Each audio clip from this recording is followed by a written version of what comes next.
ثم الرضا عن أبي بكر وعن عمر وعن علي وعن عثمان ذي الكرم.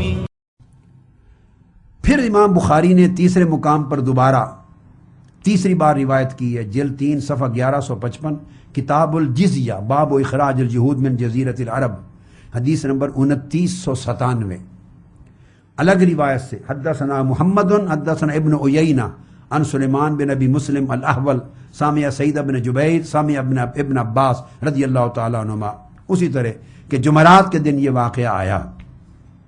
پھر وہی لفظ بولتے ہیں، وہ لفظ جو سیدنا فاروق اعظم کی طرف ہیں کہ تکلیف کی شدت ہے آقا علیہ السلام کو اس وقت، یہ لفظ ہر روایت میں عبداللہ ابن عباس نے بولے ہیں. کون سی اس بات میں گستاخی کون سی ہے؟ وہ فرمایا کہ جب شدت اختیار کر گئی آقا علیہ السلام کی تکلیف، فقال اتونی بکتف اکتب لکم کتابا لا تدلوا بعدہ ابدا، میرے پاس لے آؤ ہڈی، اس وقت زمانے جس سے لکھا کرتے تھے، میں کوئی چیز تمہیں لکھوا دوں تاکہ بعد میں گمراہی نہ ہو. فتنازعوا ولا ينبغي عند نبي تنازع، پھر جو بیٹھے تھے وہ تنازع کرنے لگے کہ لائیں یا نہ لائیں، اور آقا علیہ السلام کی بارگاہ میں تنازع جائز نہیں. اور اس حدیث روایت میں پھر سیدنا فاروق اعظم رضی اللہ تعالیٰ عنہ کی موجودگی کا ہی ذکر نہیں ہے. اس روایت میں پھر سیدنا فاروق اعظم کا نام نہیں آیا. وہ جو موجود تھے وہ تنازع کرنے لگے اور انہوں نے کہا ما لہو احجر استفہمو، آقا علیہ السلام کا اس وقت کیا حال اور شان ہے، کیا ہم سے جدا تو نہیں ہونے لگے، کیا فراق تو نہیں دے کے جا رہے، کیا وقت وصال تو نہیں آ گیا؟ استفہمو، آقا علیہ السلام سے پوچھ لو، آقا علیہ السلام سے پوچھ لو. اب یہاں اور وضاحت ہو گئی، حجر استفہمو، اگر حجرہ کا معنی ان کے ذہنوں میں ہذیان ہوتا کہ جو بخار یا تکلیف کی شدت میں آدمی منہ سے جو بولتا اس کی سمجھ نہیں رہتی، جب سمجھ برقرار نہیں رہتی اور جو کلام کرتا ہے، اگر وہ مراد ہذیان ہوتا تو ان صحابہ جنہوں نے کہا آگے چل کے راز کھولتا ہوں، جنہوں نے کہا حجرہ، ان کا اگلا حصہ کلام کا بے ربط اور بے معنی بن جاتا ہے، کیونکہ اگر ہذیان کی کیفیت ہو جائے تو بندے کو تو پتہ ہی نہیں میرے منہ سے کیا نکل رہا ہے. اور وہ کہہ رہے ہیں حجر استفہمو، کیا حجر ہونے والا ہے، آقا علیہ السلام سے پوچھ لو اور سمجھ لو. اگر وہ سمجھتے معاذ اللہ کہ یہ کلام ہذیان ہے اور بخار کی شدت کی وجہ سے اس وقت آپ کو سمجھ نہیں رہی کہ کیا کلام منہ سے نکل رہا ہے، اگر یہ کیفیت ہے تو یہ کیوں کہتے فاستفہموا ہو، آقا علیہ السلام سے پوچھ کے سمجھ لو یا رسول اللہ، کہیں آپ رخصت تو نہیں ہونے لگے. یہ جو لفظ ہے استفہموا ہو کہ آقا علیہ السلام سے پوچھ لو، اس کا معنی یہ ہے کہ ان کا یقین تھا کہ لفظ حجر سے مراد وصال ہونے والا ہے. ہجرت حجرہ سے مراد وصال ہے، ہذیان نہیں ہے. اگر ہذیان مراد لیتے تو کوئی تک نہیں بنتا یہ کہنے کا کہ آقا علیہ السلام سے پوچھ لو یا رسول اللہ، کہیں وصال کا وقت تو نہیں آ گیا، ہمیں چھوڑ کے جا تو نہیں رہے آپ. یہ جو اگلا لفظ آتا ہے حجر استفہموہ، یہ ثابت کر دیتا ہے کہ حجرہ سے مراد فراق اور وصال کی طرف اشارہ ہے، ہذیان کی طرف نہیں ہے. یہ حجرہ حجر سے نہیں ہے بلکہ حجرہ حجر سے ہے. یہ ان کے اپنے لفظ نے واضح کر دیا. مگر یہ پھر انہوں نے کہا جنہوں نے اختلاف کیا، اور سیدنا فاروق اعظم نے نہیں کہا، وہ موجود ہی نہیں، ان کا تذکرہ نہیں ہے اس میں. فقال ذرونی فالذی انا فی خیر مما تدعوننی الیہ، پھر آقا علیہ السلام نے فرمایا مجھے چھوڑ دو، اس وقت جس حال میں میں ہوں وہ بہتر ہے اس بات سے کہ اب میں تمہیں کچھ لکھواؤں، اب حال بدل گیا ہے. فامرہم بثلاث، اب اسی حدیث میں عبداللہ ابن عباس فرماتے ہیں بس لکھوانے کا ارادہ ترک کر دیا اور زبانی 3 وصیتیں فرما دی. تو حدیث تو خود بول رہی ہے کہ جو لکھوانا چاہتے تھے بوجود نہیں لکھایا، ارادہ ترک فرما دیا، بدل گیا، مگر زبانی ارشاد فرما دی. اور جو زبانی فرمائیں ان میں فرمایا پہلی کہ جزیرہ عرب سے مشرکین کو نکال دینا، دوسرا فرمایا جب باہر کے ملکوں سے تمہارے پاس ایلچی پیغامبر آئیں جاتے ہوئے انعام و اکرام دے کے روانہ کرنا، اور تیسرا وہ کہتے ہیں کہ یاد نہیں رہی، وہ کہتے ہیں اما ساکت آنا، تیسری بات بیان نہیں فرمائی، دو ہی بیان کی، یا ایک یہ کہتے ہیں کہ یا ذہن میں نہیں رہا ہمارے، مگر میں نے عرض کیا کہ اس کو آگے چل کے بحث میں لاتا ہوں کہ تیسری چیز کا بھی اشارہ احادیث سے ثابت ہے۔ اب اس حدیث میں بھی سیدنا فاروق اعظم کا نام نہیں ہے، نہ حاجرہ میں اور نہ غلبہ الوجع، سیدنا فاروق اعظم کا تذکرہ ہی نہیں اس حدیث میں۔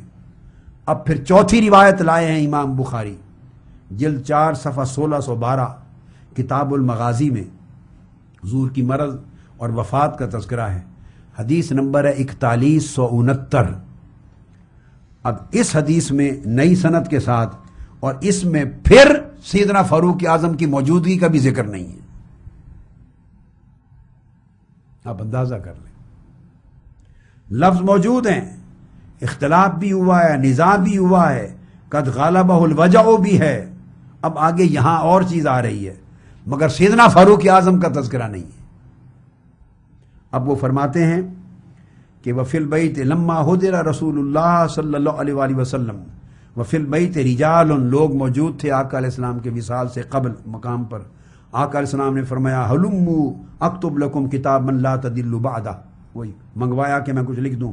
فقال بعضهم، ان میں سے بعضوں نے کہا ان رسول اللہ صلی اللہ علیہ وسلم قد غلبہ الوجع، آقا علیہ السلام کی تکلیف کی شدت ہے۔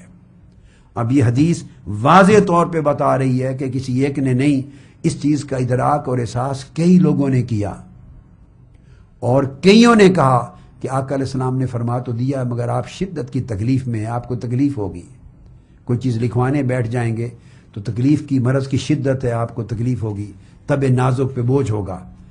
قال بعضهم قد غلبہ الوجع، اب وہ بات جو سیدنا فاروق اعظم کی طرف اتنی بات جس میں ہذیان کا تو ذکر ہی نہیں، جو منسوب تھی حدیث کی اس روایت نے کہہ دیا کہ وہ سیدنا فاروق اعظم، ان کا ذکر نہیں ہے اس روایت میں، جو باقی موجود تھے ان میں سے بعضوں نے کہا کہ تکلیف کی شدت ہے، آقا علیہ السلام کو تکلیف نہ دی جائے۔ وَعِندَكُمُ الْقُرْآنُ حَسْبُنَا، اور تمہارے پاس قرآن موجود ہے، اس سے فیصلے کر لینا، آقا علیہ السلام کو اس حال میں تکلیف نہ دی جائے۔ اب عقدہ کھول رہے ہیں کہ اختلاف کس نے کیا، نزاع کس نے کیا، آوازیں کس کی بلند ہوئیں، اور آقا علیہ السلام نے کس نے اٹھا کے بھیج دیا۔ اب یہ وہی حدیث ہے، فرمایا حدیث میں فاختلف اہل البیت، جو افراد اہل بیت کے تھے بیٹھے ہوئے ان کے درمیان اختلاف ہو گیا۔ یہ تانا ہم کو دیتے تھے، قصور اپنا نکل آیا۔ وہ جو اختلاف ہوا، نزاع، وہ اہل البیت میں ہوا، بنو ہاشم کے اندر اختلاف ہوا۔ جب آقا علیہ السلام نے فرمایا لاؤ کاغذ، یعنی ہڈی اور کچھ لکھنے کے لیے میں کتاب لکھ دوں، تو اہل بیت اور بنو ہاشم کے اندر آپس میں اختلاف ہو گیا، کچھ کہنے لگے لے آئیں، کچھ کہنے لگے نہیں لائیں۔ یہ عقدہ بھی آگے چل کے کھولتا ہوں، کون اس حق میں ہوں گے کہ لے آئیں، اور اہل بیت میں سے کون اس حق میں تھے کہ نہ لائیں۔ یہ اشارہ ابھی بھی کر دیتا ہوں، حضرت عباس اس حق میں تھے کہ کچھ لکھوا لیا جائے، مولا علی شیر خدا اس حق میں نہیں تھے کہ وصیت لکھوائی جائے۔ یہ جو ہم نے طوفان کھڑا کر رکھا ہے کہ مولا علی شیر خدا کی خلافت کی وصیت لکھوانا چاہتے ہیں، مولا علی شیر خدا تو وصیت لکھوانے کے حق میں ہی نہیں تھے۔ حضرت عباس کی خواہش تھی کہ کچھ لکھوا لیا جائے اپنے حق میں کہ ہمارے خاندان میں خلافت رہے گی۔ یہ اختلاف آگے چل کے میں کوٹ کروں گا دلائل سے، اہل سنت اور اہل تشیع، شیعہ سنی دونوں کتب میں یہ موجود ہے۔ یہ اختلاف اہل بیت اور بنو ہاشم میں ایگزسٹ کرتا تھا۔ حضرت عباس اس حق میں تھے، وہ حضرت علی کو کہہ چکے تھے کہ اکیلے آقا علیہ السلام کی بارگاہ میں جا کے لکھوا لیں، یہ وصیت لے لیں، کچھ فرمان آپ کا لے لیں کہ ہمارے پاس خلافت رہے، اہل بیت کے پاس۔ اور علی شیر خدا نے فرمایا تھا چچا عباس میں نہیں جاؤں گا یہ بات کہنے کے لیے، اگر آقا علیہ السلام نے اہل بیت کے بات کے بارے میں نہ کر دی تو قیامت تک پھر خلافت آپ کو نہیں ملے گی، اگر نہ کر دی تو قیامت تک خلافت نہیں آئے گی، لہذا نہیں لکھوانا چاہیے۔ ارے اللہ کے بندو، مولا علی شیر خدا کا تو سٹینڈ ہی بالکل اس کی اپوزٹ ہے، وہ تو وصیت لکھوانا چاہتا ہی نہیں، آپ نے سیدنا فاروق اعظم کو ملزم ٹھہرا دیا، استغفر اللہ۔ وہ نہیں لکھوانا چاہتے تھے. ان کو کیا غرض؟ ان کو تو پتا تھا کہ میرے حق میں نہیں لکھی جانی، کہ کوئی اشارہ ہی نہیں تھا ان کے حق میں. ان کو تو سروکار ہی نہیں، نہ انہوں نے منع کیا کسی کو. ایک جملہ ضرور بولا کہ تکلیف کی شدت ہے، یہ وہ جملہ جو ساری اہل بیت بھی بول رہی ہے، غلبہ الوجع. اب اہل بیت بھی کہہ رہے ہیں، اہل بیت بھی وہی جملہ بول رہے ہیں، عبداللہ ابن عباس بھی وہی بول رہے ہیں، وہ جملہ سیدنا فاروق اعظم نے بھی بول دی ہے، سب نے بولا ہے. وقال باتوں، کئیوں نے کہا. اور رہ گیا اختلاف. اختلاف میں سیدنا فاروق اعظم تو شریک ہی نہیں ہے. فاختلف اہل البیت واختصموا، یہ لفظ حدیث ہیں. اہل بیت نے اختلاف کیا، واختصموا، اور آپس میں جھگڑ پڑے. کیا شور مچا رکھا ہے آپ نے نوجوان نسل کو گمراہ کرنے کے لیے. جاہل بے ضمیر قسم کے ملا، دین فروش، امت محمدی میں تفرقہ کی آگ لگانے والے، لوگوں کا ایمان بسم کرنے والے، اللہ کے رسول صحابہ اہل بیت کی طرف جھوٹ منسوب کرنے والے، اباطیل اور مکذوبات منسوب کرنے والے. خدا کا خوف کرو. جو بات حدیث میں آئی نہیں وہ جھوٹی منسوب کرتے ہو، اور نوجوان نسل کو گمراہ کرتے ہو، بیچاروں کو ان کے جذبات بھڑکاتے ہو. اب بتاؤ، جواب دو ان نوجوانوں کو کہ جس حدیث پر آپ نے شور مچا رکھا ہے وہ حدیث بتا رہی ہے فاختلف اہل البیت واختصموا، اہل بیت نے اختلاف کیا آپس میں اور جھگڑ پڑے. تمہارا الزام سیدنا فاروق اعظم پر تھا، اہل بیت نے اختلاف کیا اور جھگڑ پڑے آپس میں، اور ان کے جھگڑنے سے آواز بلند ہوئی.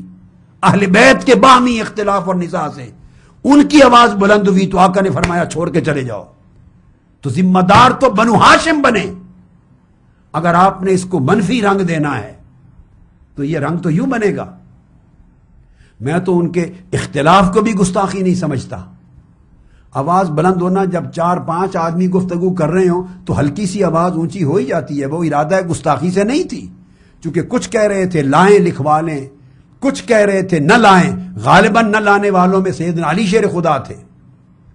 سیدنا فاروق اعظم کا موقف بھی یہی ہوگا کہ نہ لائیں، نہ تکلیف دی جائے. ان کا موقف بھی یہی تھا.